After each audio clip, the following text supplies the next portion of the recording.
Power. I've got the power. You've got the power. She's got the power. It's me, Melanie Marshall, and Dr. Heather Collins. Power is what we're talking about today. yes, and we want to talk about how power changes the room, why we are drawn to it, how it changes us, and what it costs us. And I think, for me, you might notice I'm not wearing a power suit today. I've just spent 2 weeks in Washington, D.C., where everybody loves power. Well, at least those on top do, and those trying to get there. And it struck me when you and I were talking that there is something really important in actually understanding our relationship to power, if we're the ones who have it or the ones who don't. And that gives us more agency, which is power, in terms of how we can move through situations where that's always going to be fluid. So I'm curious about why you agreed to talk about power today. What are you interested in getting into today? What do you think it offers our audience? Well, I think a few interesting things happen when somebody rises to power that we don't see in other situations. It can bring out parts of somebody who we thought was good that might not be so great. And it can sometimes elevate the best in people. And I think the idea that being in a position of social hierarchy changes how our brain works is actually fascinating. Yeah, absolutely. And what do you think it's going to give our audience? What do you think they can take away today? I want our audience to understand if somebody has power over them, what that can look like and how they can best adjust to that. And then on the other side of the coin, for all of our audience members who are executives, leaders, and are in positions of power, what that affords them and how not to let a position of power go to their heads. Yes, because that's one of the things I think is so important too, is, that we can control that. We actually have power. We have power there. And I think it is important to differentiate what power is versus influence or status. Power is the actual ability to affect or impact somebody's well-being, somebody's life, somebody's state. And state can be physical, mental, emotional. There's different ways that shows up. Influence is when you don't have official status, but you can push things a certain way. And it's very close. Status is external trappings. And the reason I mention this is because in our world, we can get these things very, very mixed up. And power shows up differently in different places. And I mention this because I go different places. So for example, I spent the last 2 weeks, mostly wearing power suits. And the first thing I wanted to do when I got home was get back to what makes me feel powerful, which is I'm wearing a T-shirt that Lucinda Williams, kind of rock goddess, wore, and I recently purchased. And this makes me feel powerful. I feel like myself again. Whereas before I felt like I was wearing a uniform of power to fit in and access the ways of Washington. So you felt like you actually needed to enrobe yourself in something external in order to engage in activities as somebody with power. Yes, and I would say that I did. So I'd be curious to know. I would say that in order to be seen as in a place that is very status conscious and power conscious, people are constantly looking for signals of, who are you? How should they engage with you? What role do you play in their life? And if you don't match those externally, it can be very discombobulating for them and very disappointing for you if you're hoping to have impact. So yeah, put on the suit jacket. What do you think about that? How does that fit with what you know? Because you've done so much cool work on this. I have. I've spoken a lot about this to people at a lot of different levels, especially in corporate environments. And the suit, as you're saying, plays an especially important role there. And particularly for women. in the 1970s and 80s, that's when power suits really started becoming a thing with women. And what is the first thing you think of when you think of an old school power suit, Mel? The shoulder pads, baby. The shoulders, baby. And that was designed specifically because women were entering the workforce in large numbers in the 70s and 80s. And a lot of these professional environments were male dominated, and men are associated with having broader shoulders than women. And so the idea was, by mimicking the male figure, you immediately send a signal of respect, authority, and trust. And so the power suit for women doesn't simply just change what a woman feels like on the inside. It changes how she's perceived on the outside. And we know from research that a lot of these perceptions can take place within 100 milliseconds. Like that. And like that. And it's exactly what you said. This is one signal you can send that right away you're part of the DC crowd. You belong, and people should respect you, and you have influence. And it's not just to be fair, it's not just DC. If I am in Afghanistan, if I am in China, I know that there is often a uniform. There will be something that I can do that will signal to them that I am a person of influence. And it might be my shoes. It might be that I know my shoes need to be neat and clean. It might be that I know, for me, if I walk into a jirga, which is a meeting of senior leaders, and I know I will be able to tell you by where they're seated and what they're wearing, who the top leaders are. And it's all these little signals that you pick up immediately. However, I have another question for you, because this goes to what I'm doing today. I think there can also be value in disrupting those signals, which can also indicate power. Because and we see this with Silicon Valley, right? So a lot of founders and people I work with like that, so for me to be like, okay, today I'm wearing Lucinda Williams is like, this is my power zone. It's our show. We can wear whatever we want here. And I walked into a particular meeting wearing something a little bit different underneath my suit in DC, and it actually disrupted things to the set to my benefit, because there was this sense of, oh, wait a second, she is like us but not like us. And it gave me an advantage. Tell us more. No, that's all I can tell you about that. That's all I can tell you about that. So I gave one signal. This is like a fashion signal, right? So I did one different thing, and it disrupted the vibe in the room, which had been very difficult. There'd been days of kind of challenge. And so that's all I can say about that.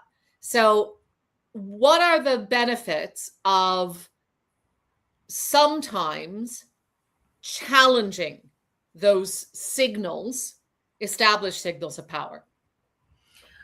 One of the interesting things about challenging those signals of power is that it does indicate that you are different from the expected. Mm-hmm. So all of the tech CEOs and founders wearing hoodies and jeans have just as much, maybe more power, influence, money, stature as somebody in a traditional business suit in a boardroom in Manhattan. However, very different signals that I'm not part of that corporate world. I'm something different, because no matter how big tech gets, they still don't want to think they're corporate.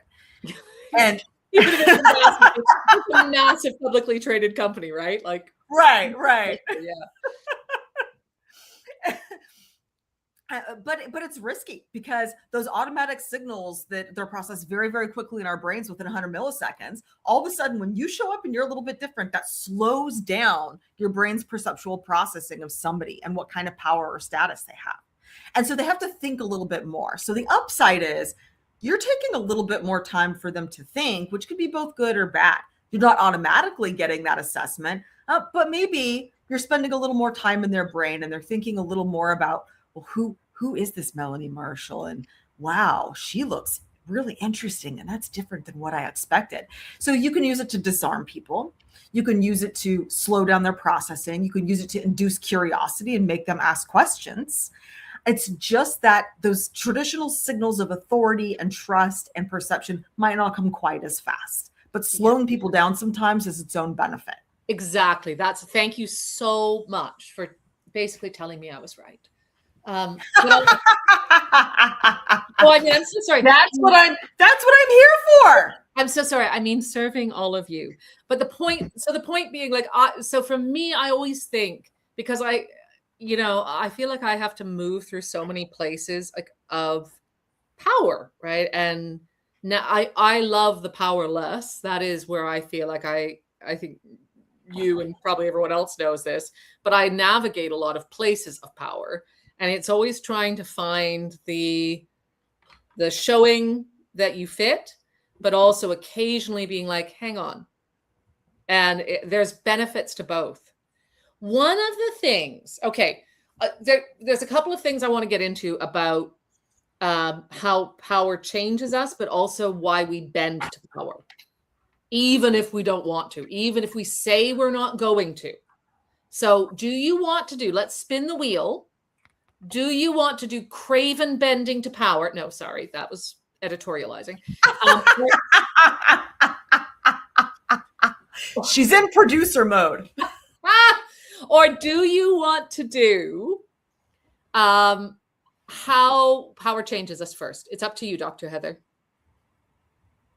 Ooh, let's do how power changes us. All right. So somebody comes to power and we think that we know them, and maybe it's us.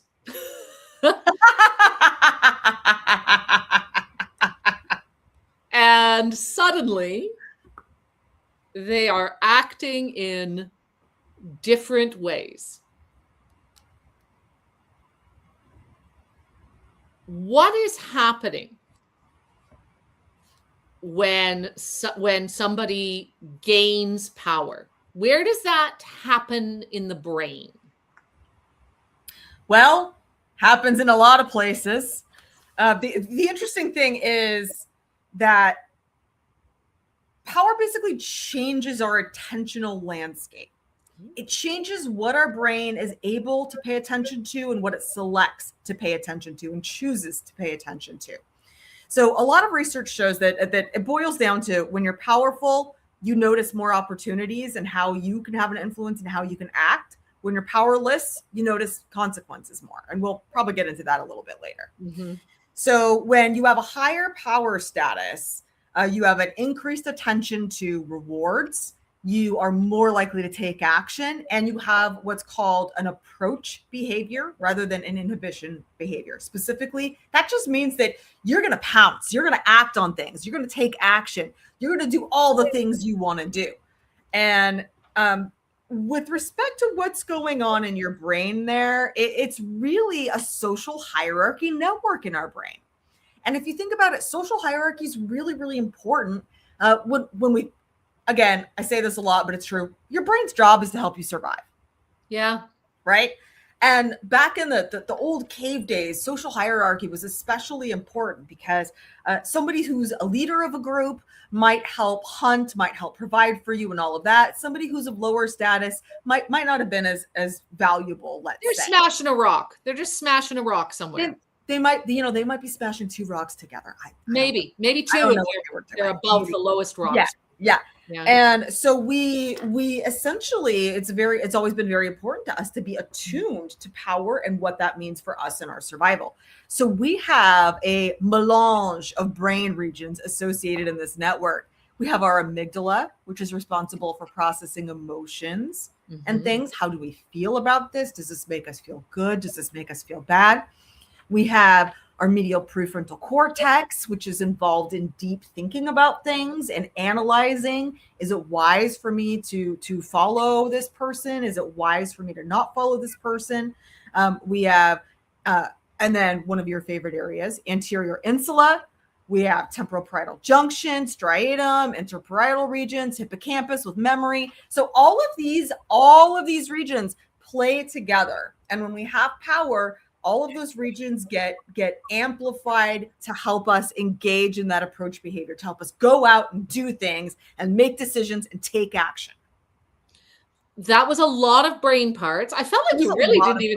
That was a lot of brain parts. But what I took from that, what I love about that is that so someone gains power and these brain parts start to light up when someone feels, and at this point, and I love this because it starts to hit on what I talk about with how we have agency, but we're talking about people who gain what we would see as power. You get a promotion, you are elected to office, you hit the C-suite, your company gets the big round of funding, the runway stretches, and these start to light up in a way where your social attentional network, social hierarchy network. Social hierarchy network starts to change how you see things so that you are focused on approach behavior, which is great, right? You're looking out.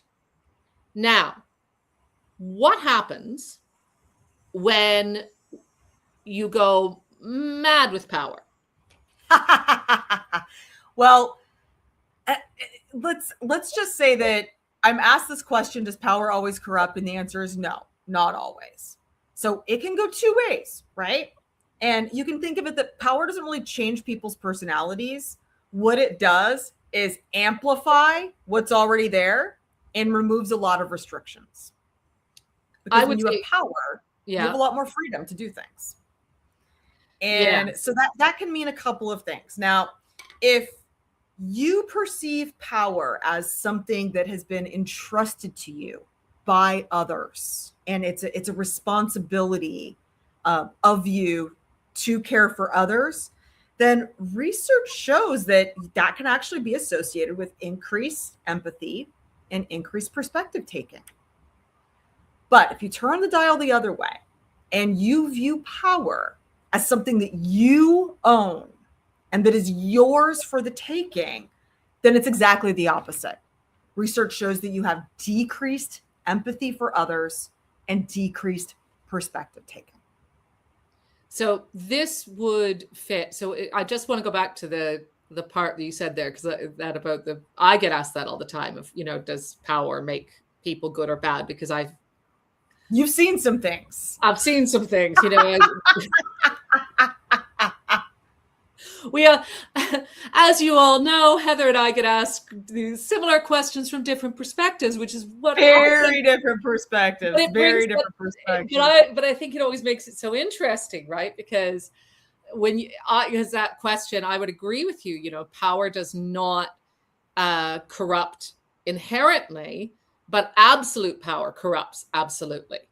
Ooh, I love that. And that's the saying. And to me, what I have seen is that those who have power, not just with bad intention, because what I have seen happen is that it gets normalized. You get into power and you get cut off from your old social networks.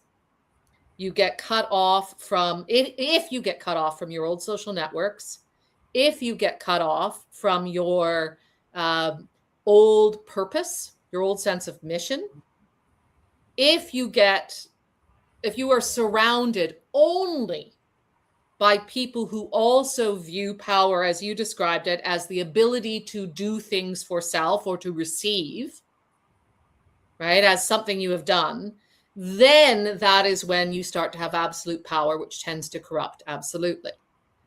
And so it is about whether or not there are checks and balances in, since we're talking a lot about social hierarchy, like it's not inside the brain, but outside you in the world.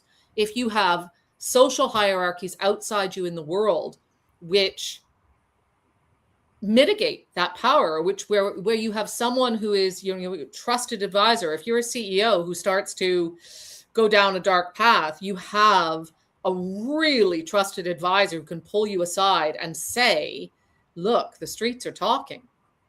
and this is going down, and I don't mean, Bay Street or Wall Street, and this is going down really badly, and you still have the capability to listen. So I'm really curious about your experience in these very, very dangerous situations you've been in. And so you said having a trusted advisor is really, well, look, you've been shot at, I don't even know how many times. I consider it very dangerous. Okay. War zone, schmore zone. But no, really, in these very dangerous situations. So yeah, there's definitely the trusted advisor aspect you mentioned. I think that's really interesting. What have you seen that with behaviors or characteristics that can differentiate when somebody who is in power is out to protect a team or a group versus just kind of letting chaos take over or really putting people in even more dangerous situations? Well, I don't know if you want to talk about dictators, which I think you did. Do you want to talk? Don't we always want to talk about dictators? They're fascinating. I'm surprised we haven't done a whole dictator show yet. At some point, I guess we could. We will. It's on the list. A whole dictator show, but because people have a way. Because I have seen people become monsters. People who are heroes become monsters when they get access to the same elements of state control, the same ability to put their opponents in jail, the same ability to act without rule of law. Suddenly, people who were saying all of the right things, who were evincing a care for creating a new type of state, it's just suddenly, different name, same organization. And I was thinking for those of you out there who are wondering, Bashar al-Assad, the former dictator of Syria, was sentenced today in absentia for crimes against the Syrian people and sentenced to death. Now, will he be put to death? Unlikely, unless he has an accident in Russia, where he is currently a guest of Vladimir Putin. Accidents do happen in Russia sometimes. Accidents happen in Russia and abroad. And now that was a guy, he and Vladimir Putin, both of whom came to power. And when Bashar al-Assad came to power, he was a doctor, he was educated, they thought he might be different. And, they thought, well, he might be a kinder, gentler dictator. He had all the telltale signs of somebody who might have turned the dial to viewing power as being something entrusted to him. Too strong. Okay. Yeah, too strong, but less than his dad, who had it the other way. Right. Okay. Got it. But a little bit more like that was the feeling. And so during the Arab Spring, when people started to agitate against his rule, it was at the time, the thought was, well, he is not going to create, the streets filled with blood. He's not going to kill 500,000 people.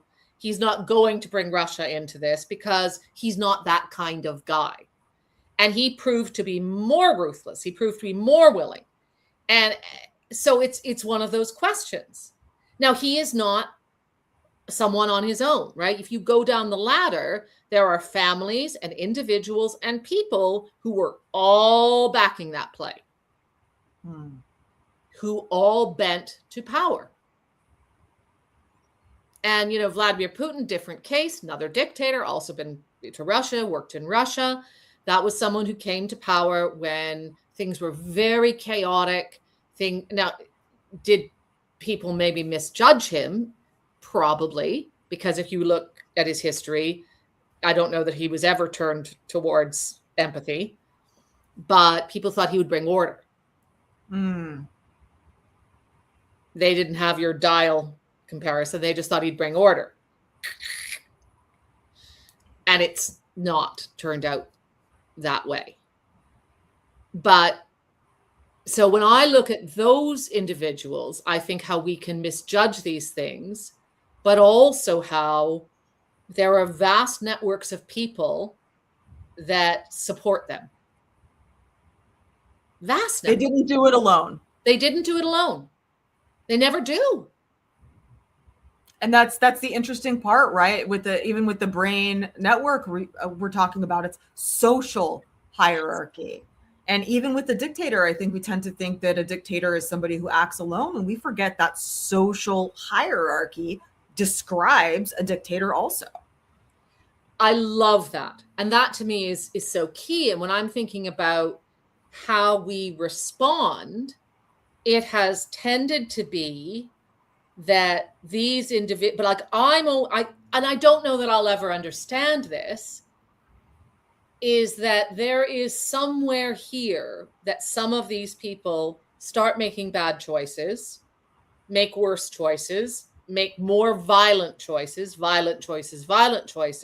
and it all becomes normalized. And underneath, there are layers of people who could have maybe risen up at one point or another, but they don't. They don't do anything because they're not in power. What is that about? Yeah, this is that social hierarchy brain network again. If you're in power, it amplifies those approach and act kind of behaviors. And if you're not in power, it dampens those behaviors. And actually you're less likely to approach, you're less likely to act, you're less likely to take action, and you're more likely to pay attention to consequences. Because at that point, when somebody has power over you, they usually have direct or indirect effects on your survival, your well-being, and sometimes your ability to put food on the table for your family, to do what you want to do, to be able to just live your life in the way you're accustomed to living. And as we've talked about so many times before, your brain's fear response in that amygdala is oh so strong, because again, your brain's job is to keep you alive. And when somebody has power over you, they can potentially threaten that and really cause a wave of panic and caution to go throughout your brain. So rather than approaching, you're actually inhibited. So that same brain network serves to act as a stimulus for inhibition for people who are powerless, saying, I can't act, I can't do anything, I can't take a risk. And it's so interesting to me because again, and when we're talking about, we're not saying that any of you are dictators if you're out there, but it is the same. It's an order of magnitude, but it is the same thing if you are watching something go wrong. And instead of saying, wait a second, we are headed down a path that could lead to bankruptcy, or that could lead to SEC charges, or that could lead to a lawsuit. Or in operating rooms, a lot of research has been published in the past 15 years about people in operating rooms who are not the head physicians or surgeons saying, hey, that might be the wrong leg we're amputating. Yes.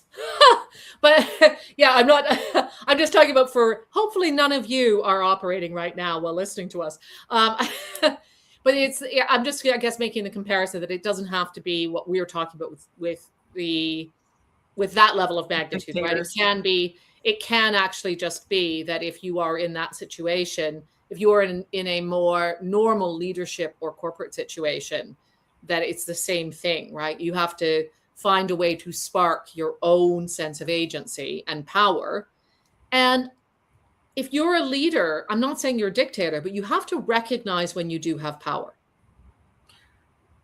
Power's incredibly strong. And I would be remiss if I did not mention one of the most famous psychology studies of all time. This would be the Milgram experiments that were run in the early 1960s.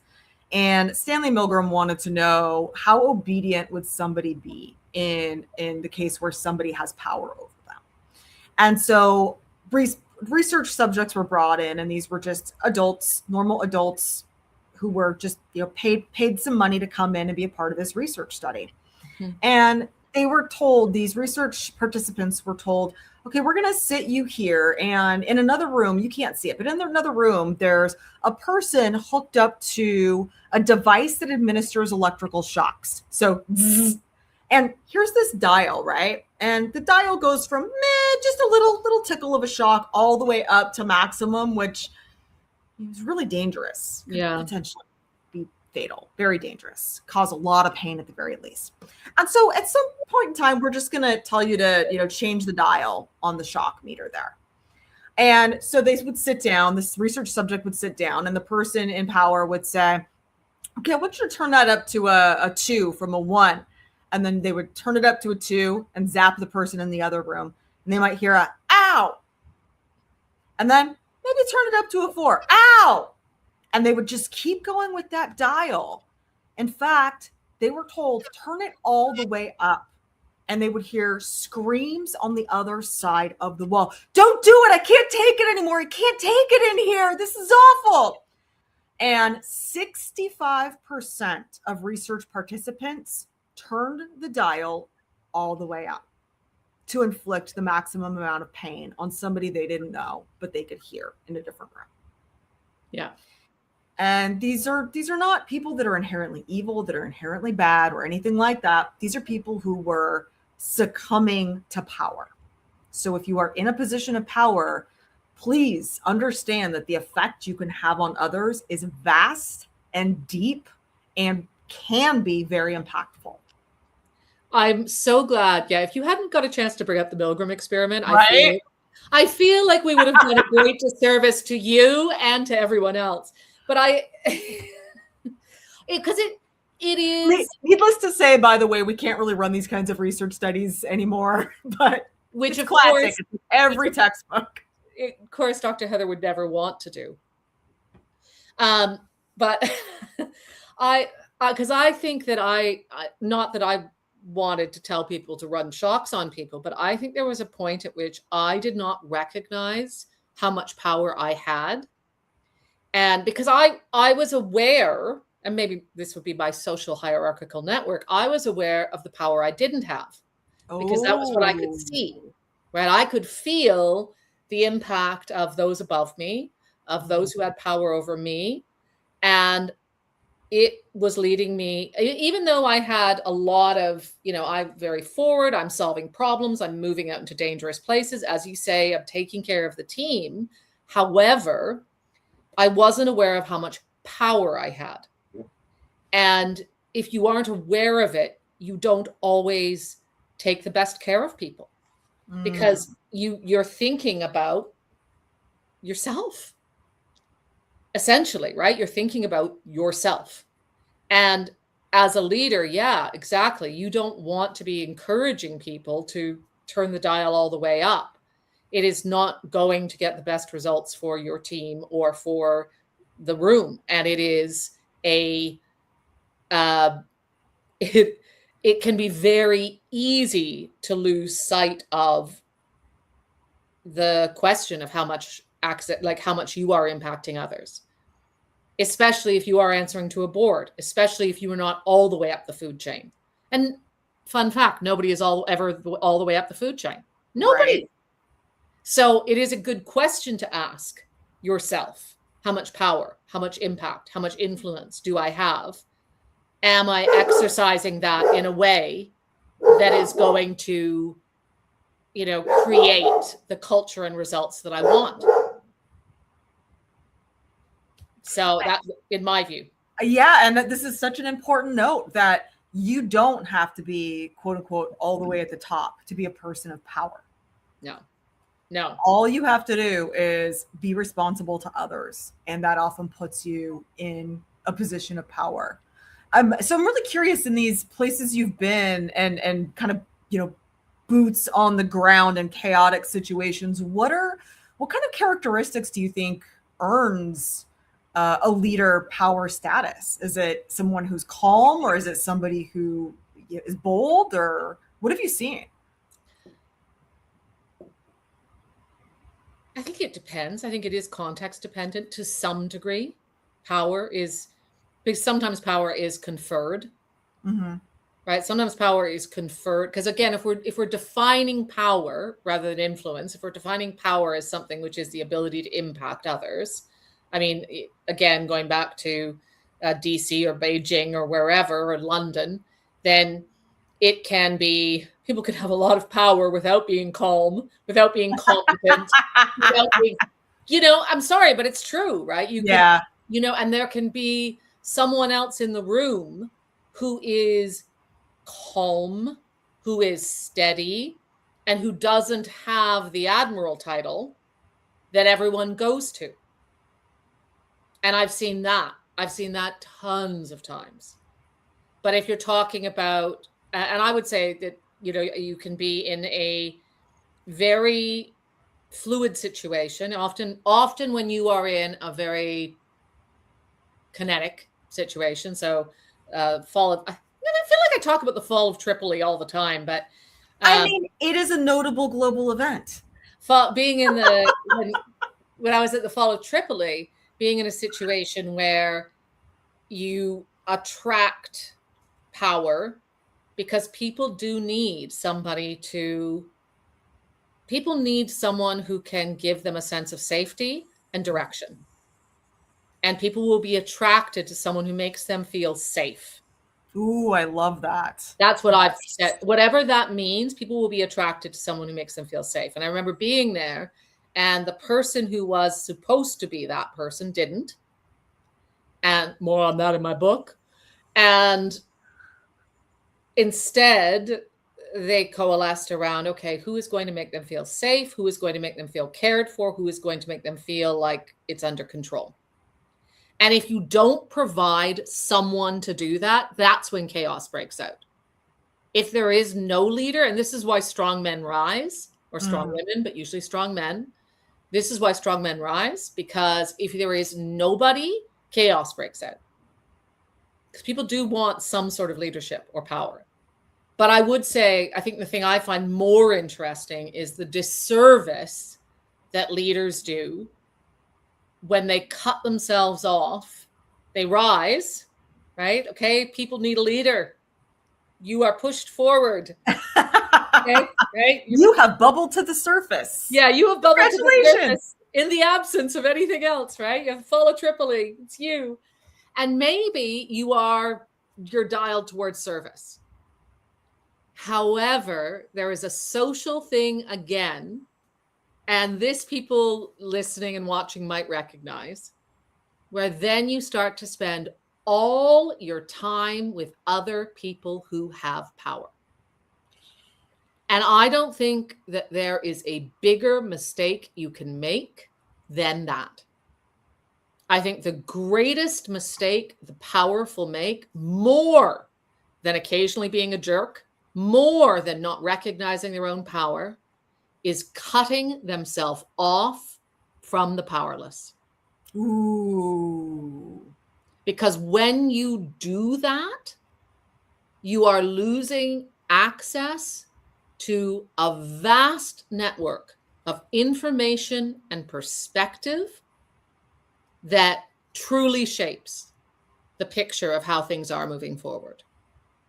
It is a glass darkly when you are only surrounded by other people who are saying how great everything is going. I love that. That's so important. And we know you are what you feed your brain. And if you feed your brain a steady diet of nothing but power, that's what your brain will think the world exists based off of. And also those things can change around real quick. Ooh. Once again, Melanie Marshall has seen some things. And the truth is that if you are only surrounded by other people with power, you will not know what is coming. If, those cracks and those fissures that appear, they don't usually start at the top. They start down on the ground. And if you are spending all your time up at the top, maybe you have one level of consigliere beneath you, you are not going to genuinely know what is happening. So great, go to your, leadership weekend in Montana, where everybody is wearing their blue button down with their, gilet on top, and talk about the future. But if you are not also speaking to the cater waiter, if you are not also speaking to people in your company down at the bottom, if you are not also speaking to, the unhoused folks who are bent over in the tent city in Washington, D.C., you do not really know what is going on in the landscape that you are trying to shape. And that is dangerous. There you go. I'm done. I love that. If your peer network is your only network, then you're going to have a very limited perspective. I think that's my takeaway. What's your takeaway? That was actually a point, but what's your takeaway? No, that was beautiful. I mean, I wrapped that one up with a bow. It was so gorgeous. My takeaway is I want people in power to understand where they are on the dial. Mm-hmm. And that if you are on the dial of I own this and this is mine, it leads to a cascade of changes in your brain that will, in fact, really cause some bad, dangerous behavior. If you have your dial turned to the other end of I am entrusted with this on behalf of others, then it changes your brain network for social hierarchy so that you have increased empathy and increased perspective taking, and you will be able to do a lot of good that way. Love it. And you will still have approach behavior. You Yes. will still be seeing opportunities. You'll still be taking action, baby. I want to do a whole other episode, if we can, about how to have power without power, because I'm a big fan. It's my whole thing. And just so you know, writing that one down. If you're listening, because I feel like we're 40 minutes in, we got to stop. But the truth is, don't worry. Like, you have power without power. That's why I'm saying everybody up, in the mid to top tiers need to listen. When we feel powerless, we aren't. We always have agency. Agency is important. Yeah. So don't worry. We'll get into that. As always, Dr. Heather, a pleasure doing business with you. As always, my good friend, the marvelous Melanie Marshall. It's been wonderful. And I love your power suit. Your shoulders look slim and yet powerful to me. Let's go get it. Okay. Let's get it. Money, power, respect, everybody. Bye. Bye. Bye.